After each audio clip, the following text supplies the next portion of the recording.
தேவன் நியமித்ததை நிறைவேற்றுவதில் கவனம் செலுத்த வேண்டும். ஆமென். லூக்கா 12:47 வாசிக்கலாம். லூக்கா 12:47. தன் எஜமானுடைய சித்தத்தை அறிந்தும் ஆயத்தமாயிராமலும் அவனுடைய சித்தத்தின்படி செய்யாமலும் இருந்த ஊழியக்காரன் அநேக அடிகள் அடிக்கப்படுவான். அப்ப சித்தம் அறிந்து அடுத்து என்ன செய்யணும் அப்படின்னா ஆயத்தமாகணும், அதன்படி செய்யணும். சித்தம் அறிய காத்திருக்கணும், சித்தம் அறிந்து ஆயத்தமாகணும், அதன்படி செய்யணும். அடுத்த வசனத்தை வாசியுங்கள். அறியாதவனாயிருந்து அடிகளுக்கு ஏதுவானவர்களை செய்தவனோ சில அடிகள் அடிக்கப்படுவான். அப்போ ஒருவேளை நம்ம எதுக்கு இந்த வசனத்தை வாசிக்க சொன்னேன்னா, ஒருவேளை நம்ம நினைக்கலாம், அப்ப சித்தம் அறிஞ்சு செய்யாம இருந்தாதான் அடி உண்டு. அப்ப அறியாமலே இருந்துட்டு அறியாம இருந்தாலும் அடி உண்டு. ஆமே. இப்போ அப்போ சில பாக்குறாங்க, அப்ப அடி கன்ஃபார்ம்.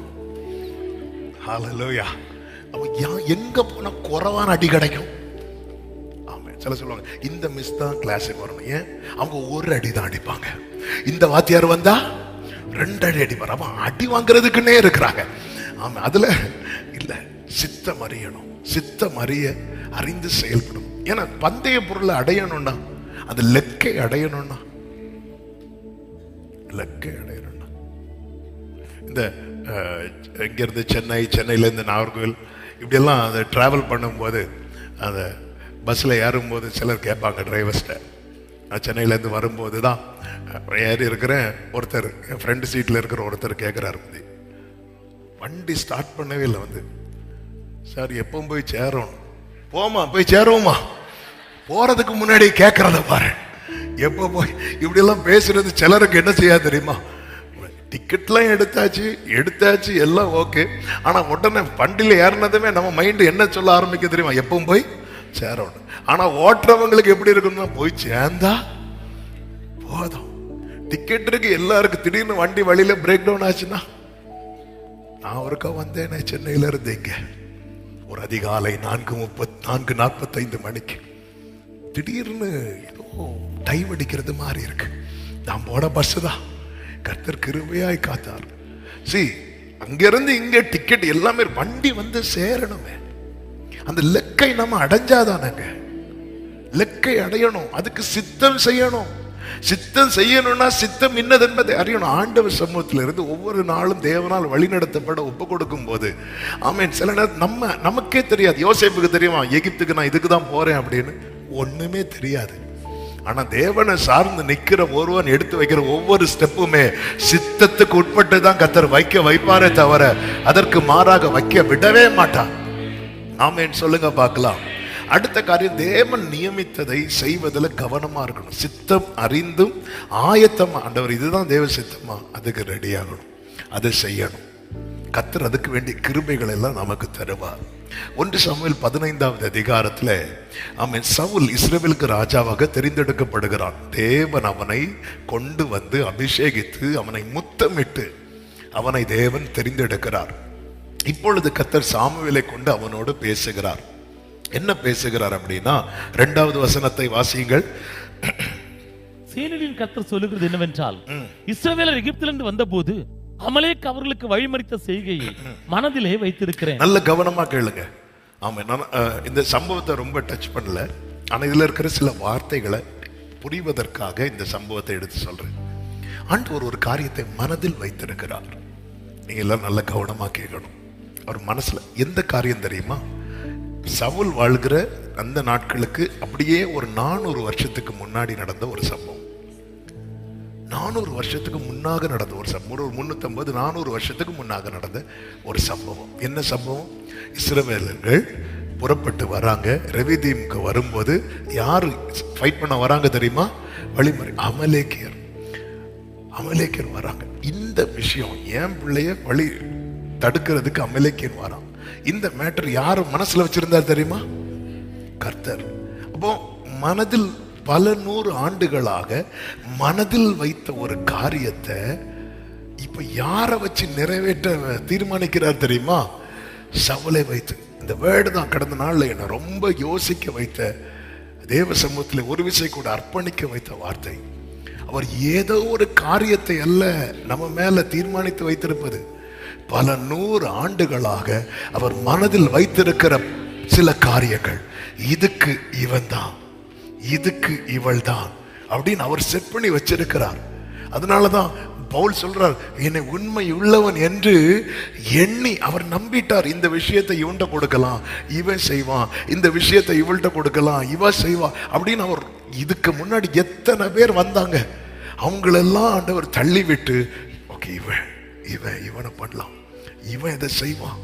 நம்ம வாழ்க்கையில தேவன் ஒரு காரியத்தை துவங்குகிறது, தேவன் ஒரு காரியத்தை செய்ய தீர்மானித்திருப்பது என்பது அவர் மனசுல பல ஆண்டுகளாய் இருந்த காரியம், பல ஆண்டுகளாய் இருந்த காரியம். பவுல்கிட்ட கேட்டா சொல்ல, என் விஷயத்துல அவர் ஏன் ரொம்ப பொறுமையா இருந்தார் தெரியுமா? நான் வாங்கின நிருபம் எல்லாமே சபையை இடிக்கிறதுக்கான நிருபம். ஆனா என்னை குறித்து தேவன் ஒரு திட்டம் வைத்திருந்தார். என்ன திட்டம்? இந்த வேதத்துல ஆமென் சில புத்தகங்கள் எழுதப்பட வேண்டும், அதற்கு கர்த்தர் என்ன பயன்படுத்துவதற்கு திட்டம் வைத்திருக்கிறார். ஓ ஜீசஸ், ஆமென். அதனாலதான் பவுல் சொல்ற, இதுக்கு நான் பாத்திரவானே கிடையாது, இதுக்கு நான் பாத்திரவானே கிடையாது. நான் அப்போஸ்தலர் என்று எண்ணப்படுவதற்கு நான் பாத்திரவான. எனக்கு ஏதோ ஒரு உங்களுக்கு ஒரு கிருபையை தந்து, உங்களுக்கு ஒரு தாளந்தை தந்து, உங்களுக்கு ஒரு வாய்ப்பை தந்து, உங்களுக்கு ஒரு ஸ்தானத்துல ஏற்படுத்தி கர்த்தர் ஒன்றை செய்கிறார்னா, இது ஏதோ திடீர்னு முளைத்ததல்ல. பல ஆண்டுகளுக்கு முன்பதாகவே அவர் மனதில் வைத்திருந்த காரியம். ஆமென் சொல்லுங்க பார்க்கலாம். எத்தனை 100 ஆண்டுகள். ஆமென், ஹல்லேலூயா. அப்ப ஆண்டவரே, இன்னைக்கு ஒரு காரியத்தை என்ன கொண்டு நீங்க செய்யணும்னு தீர்மானிக்கும் போது, இதுக்கு எனக்கு முன்னாடி எத்தனை பேர் போயிருப்பாங்கப்பா. என்னிலும் பக்தன்மார், என்னிலும் சக்தன்மார் எத்தனையோ பேர், எத்தனை பேர் ஆண்டவரே இன்னைக்கு கேட்கிறா. அன்பு சகோதர, அன்பு சகோதரி, கர்த்தர் ஏதோ ஒன்றை உங்ககிட்ட வெளிப்படுத்தணும்னு வர்றது உங்களுக்கு ஃபீல் ஆகுது. கர்த்தர் ஏதோ பேசணும்னு நினைக்கிறார், ஏதோ சொல்லணும்னு நினைக்கிறார். கடந்த நாள் ஒரு சகோதரர் அவன் கையை பிடிச்சிட்டு அழுறாரு. என்ன சொல்லி அழுறாருன்னா, ஆண்டவர் ஏதோ என்கிட்ட சொல்லணும்னு விரும்புறாரு, எனக்கு பயமா இருக்குன்னு சொல்லி அழுறாரு. ஆமென். இதெல்லாம் ஏன் ஆண்டவர்? சில நேரத்தில் நமக்கு தோணும், இதெல்லாம் ஏன் ஆண்டவர் என்கிட்ட சொல்றீங்க, இதெல்லாம் ஏன் ஆண்டவர் என்கிட்ட பேசுறீங்க? மோசைக்கு அப்படிதான் தோணுச்சு. இதை ஏன் ஆண்டவர் 400 வருஷம் கழிச்சு அப்படின்னாரு. 400 வருஷமா மனசுல இருந்த காரியத்தை முச்சடியில எழுந்தருளி மோசை கிட்ட அன்னைக்கு பேசினார். அடுத்து 400 வருஷம் மனசுல இருந்த காரியத்தை இன்னைக்கு சவுல்கிட்ட பேசுறார். ஹல்லேலூயா. இப்படி எத்தனை 100 ஆண்டுகளாய் அவர் மனதில் இருக்கிற காரியத்துக்கு தேவன் கிருபையாய் நம்மை தாயின் கருவில் தோன்றும் முன்னமே தெரிந்தெடுத்திருக்கிற தயவை எண்ணி எத்தனை பேர் ஆண்டவருக்கு ஸ்தோத்திரம் செலுத்தி இருக்கிறோம். இந்த சவுல் என்ன பண்றார் தெரியுமா? நன்றாக ஆரம்பிக்கிறான். இந்த சவுல் என்ன பண்ணுகிறான்? அவன் ஆட்களை எல்லாம் சேர்த்து அவன் கேனியரை பார்த்து சொல்லுகிறான், கேனியரே, நாங்க அமலேக்கியரை அட்டாக் பண்ண போறோம், உங்களுக்கு சேதம் வராதபடிக்கு நீங்க என்ன பண்ணுங்க, அவர்களை விட்டு பிரிந்து போங்கள் என்று சொல்லுகிறான். ஆமா, அப்ப எவ்வளவு நல்ல ஷார்ப்பா ஆரம்பிக்கிறான் பாருங்க. ஆண்டவர் வேண்டாம்னு சொல்றது வேண்டாம், அவ்வளவுதான். ஆமென். ஆண்டவர் எதை வேண்டான்னு வைக்கிறாரோ அதுதான் வேண்டான்னு வைக்கணும். கர்த்தருக்கு மகிமை உண்டாவதாக. சில கேனியர் ஆகிய நம்மை சார்ந்த சகோதரர்களுக்குள்ளே அமலேக்கியன் என்கிற சில சுபாவங்கள் இருக்கும். நம்ம என்ன பண்ணுவோம் தெரியுமா? அந்த கேனியரையும் சேர்த்து வேண்டான்னு வைப்போம். அப்படி வைக்க கூடாது. நம்ம எதை தான் அழிக்கணும் தெரியுமா? அமலேக்கியனை தான் அழிக்கணுமே தவிர கேனியர். அந்த 6வது வசனத்தை வாசிக்கலாம். சவுல் கேனியரை பார்த்து, அமலேக்கியரோட கூட உங்களையும் மாறிக்கொள்ளாதபடிக்கு அவர்கள் நடுவிலிருந்து புறப்பட்டு விலகி போடுங்கள். இஸ்ரவேல் எகிப்திலிருந்து வந்தபோது நீங்கள் அவர்கள் எல்லாருக்கும் தயவு செய்தீர்கள் என்றான். அப்படியே கேனியர் அமலேக்கியர் நடுவிலிருந்து, அப்போ நல்ல அமலேக்கியர் நடுவிலிருந்து நல்லா புரிஞ்சுக்கோங்க. இங்க 2 கூட்டத்தார் இருக்கிறாங்க, கேனியர் இருக்கிறாங்க, அமலேக்கியர் இருக்கிறாங்க. நான் சரித்திரத்துக்குள் ரொம்ப போகல, நான் ஆவிக்குரிய கண்ணோட்டத்தோடு சொல்றேன். இன்னைக்கு சிலர் நமக்கு தீமை செய்வாங்க தெரியுமா? அவங்க ஒரு காலத்துல ஏதோ ஒரு விதத்துல நமக்கு நன்மையா இருந்தவர்கள். நம்ம அவங்களுக்குள்ள இருக்கிற அந்த தீமையாகிய அமலேக்கை தான் நம்ம பகைக்கணுமே தவிர அந்த கேனியரை நம்ம என்ன செஞ்சிடக்கூடாது. நல்லா ஆரம்பிக்கிறான் பவுல். நமக்கு ஒரு காரியம் ஒரு ஆள் செஞ்சது பிடிக்கலன்னதும் அந்த நபரையே நம்ம அவாய்ட் பண்ணிடும், வேண்டவே வேண்டாம் அப்படின்னு. தேவ சித்தத்துக்கு உட்பட்டவன் இதுல ரொம்ப கேர்ஃபுல்லா இருக்கணும். ஒரு குறி சொல்லுகிற ஆவி உடையவள் பவுலும் சீலாவும் போகிற இடத்துல எல்லாம் வந்து நின்று பேசிட்டே இருப்பா. பவுல் கொஞ்ச நாள் பார்த்துட்டே இருந்தார். அவரால் தாங்க முடியாம ஆவியிலே சினம் கொண்டு அவர் யாரை கண்டம் பண்ணுவார் தெரியுமா? அந்த அம்மா ஒண்ணும் சொல்ல மாட்டாரு. அந்த அம்மாவை பிடிச்சிருக்கிற அந்த ஆவியே, குறி சொல்லுகிற ஆவியே, இவளை விட்டு போ அப்படிம்பாரு. அது போயிட்டு இந்த அம்மா ஹீல் ஆயிட்டு. ஆமென். நமக்கு யுத்தம் மாம்சத்தோடு ரத்தத்தோடு அல்ல அல்ல. இப்படி இதனால நமக்குள்ள எத்தனை பேரை பகைக்கிறோம் தெரியுமா? இயேசு பகையை சிலுவையிலே கொன்றார் என்று பைபிள்ல இருக்கு. பகை எங்க வாழாது தெரியுமா? இது பகை எங்க வாழாது? பகை சிலுவையில் வாழாது. சிலுவை இல்லாமல் வேறு எங்கும் பகை சாகாது. எனக்குள்ள இன்னும் நான் பகையை வச்சிருக்கிறேன்னா நான் இன்னும் சிலுவையில் அறையப்படவில்லை. பகை சிலுவையில் வாழாது. கேனியரை நீ செப்பரேட் பண்ணிருக்கணும். உங்க பிள்ளைகளுக்குள்ள சில தீமையான காரியம் இருக்கா, பிள்ளைய வேண்டாம் வைக்க கூடாது. அந்த அமலே காட்டிக்கணும். அதுக்குதான் அபிஷேகம், அதுக்குதான் கிருபை. ஒரு ஆமென் சத்தமா சொல்லுங்க. தாவீது இன்ஸ்ட்ருமெண்ட வாசித்தது சவுல விரட்டுறதுக்கு அல்ல, சவுலுக்குள்ள இருக்கிற பொல்லாத ஆவியை விரட்டுறதுக்கு. இன்னைக்கு நம்ம கேணியரையும் சேர்த்து ஆண்டவர் ஒரு ஊமையை சொல்லும் போது, ஆண்டவரே கதிர்கள் வளரும் கூட்டத்தில் எதுவும் வளருது தெரியுமா?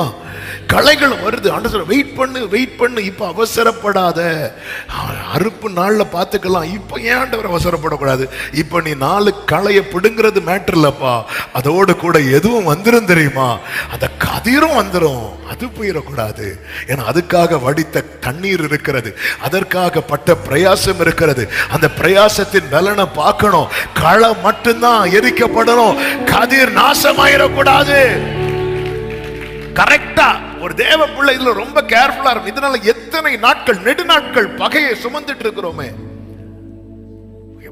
இன்னைக்கு நம்ம ஒருத்தங்களை வேண்டான்னு ஒதுக்கி வச்சிருக்கிறோம், பகைக்கிறோம் அப்படின்னா அவங்க திரும்பி ஏதாவது ஒரு நன்மை அவங்க ஒரு காலத்துல இருந்துச்சு, ஒரு நல்லா பேசி இருப்பாங்கல்ல.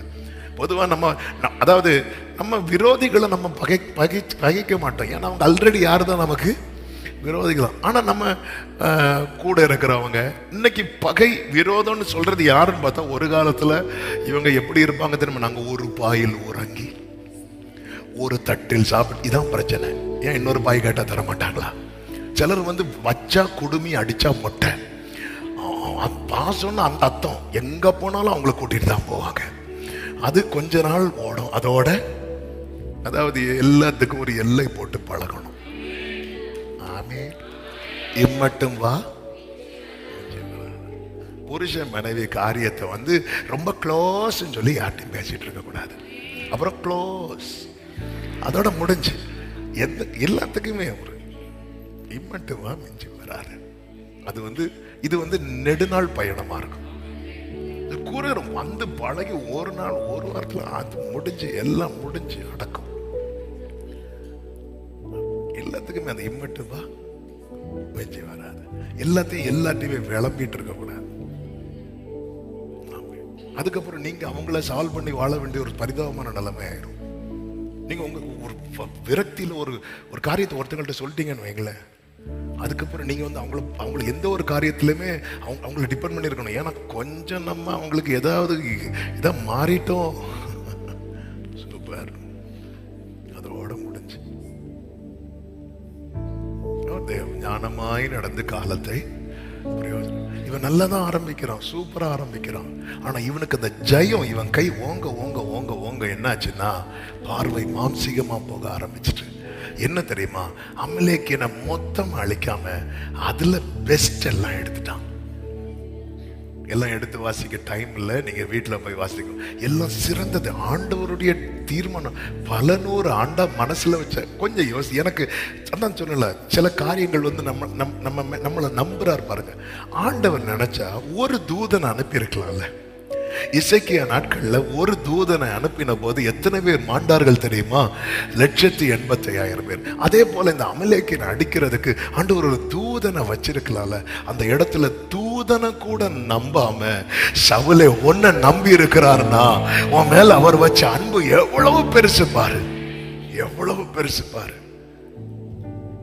இவன் நல்லா ஆரம்பிச்சு, அதாவது கொஞ்சம் கை ஓங்க ஆரம்பிச்சுட்டு ஜெயம் ஓங்க ஆரம்பிச்சதும் அப்படியே பிளான் மாத்திரம். இப்ப இவனுடைய பிளான் உள்ள கொண்டு வரான். ஜெபம் பண்ணி தேவ சித்தம் நடக்கிறதுக்குன்னு எல்லாம் டோரையும் கர்த்தர் ஓபன் பண்ணதுக்கு அப்புறம்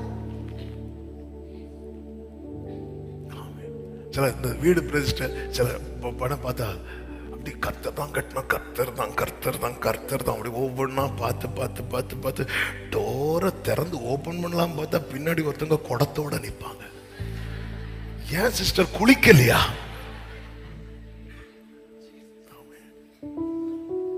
இடியுதா?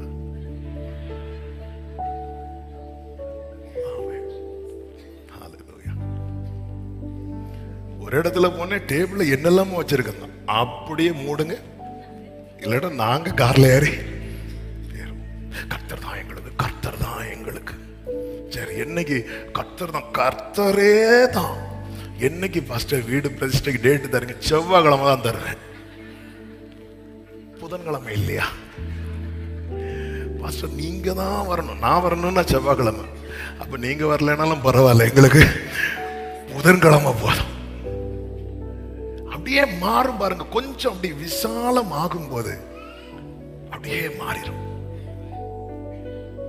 விசாலம் ஆகும் போது அதாவது எனக்கு என்ன கிடைக்கும்? நேர மலையில கொண்டு போய் விட்டாங்க, குளோரிய பாக்குறாரு, சூப்பரா இருக்கு, அப்படியே இருக்கிறாங்க.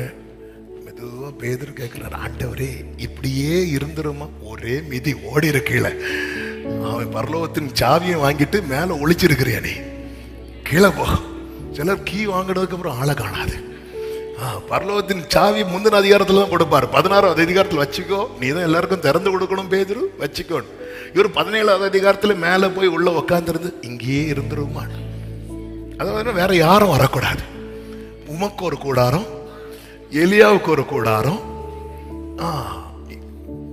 மோசேக்கு ஒரு கூடாரம். இவருக்கு ஏன் கேட்கலன்னா இவருக்கு என்னன்னா அப்படி இயேசு கூடாரத்துக்குள்ள என்ட்ராய் பேர். அப்ப வேற யாரும் வர வேண்டாமா? சிலருக்கு என்ன, யாரு வராங்களோ இல்லையோ நான் பரலோகம் போயிருவேன்.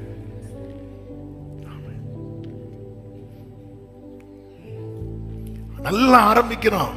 ஆரம்பித்தவன் 9வது வசனத்தில் சொல்லப்பட்டிருக்கிறது, சவுலும் ஜனங்களையும் ஆகாகையும் ஆடு மாடுகளில் முதல் தரமானவைகளையும் இரண்டாம் தரமானவைகளையும் ஆட்டுக்குட்டிகளையும் நலமானதை எல்லாவற்றையும் அழித்து போட மனம் இல்லாம. இதெல்லாம் விடணும்னு சொன்னா எப்படி?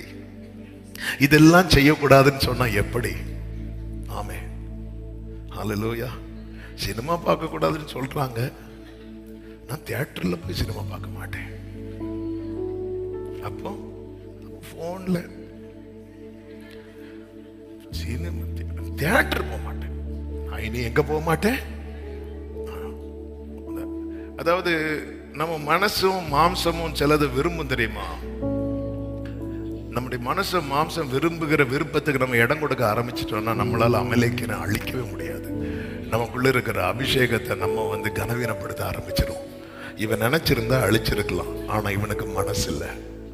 அவன் எதை அழிக்கிறான் தெரியுமா? அற்பமானவைகளையும் உதவாதவைகளையும், எது எது வேண்டாம் வெறுப்பா இருக்கோ அதெல்லாம் இனி வேண்டாம். இப்படி செய்யறான் பாருங்க. இது கர்த்தருக்கு என்னவாயிட்டு தெரியுமா? மனஸ்தாபத்தை உண்டாக்குது. அடுத்த நாள் சாமுவேல் புறப்பட்டு வருகிறான். புறப்பட்டு வரும்போது வேதம் இந்த வேர்டை நீங்க கவனிக்கணும்.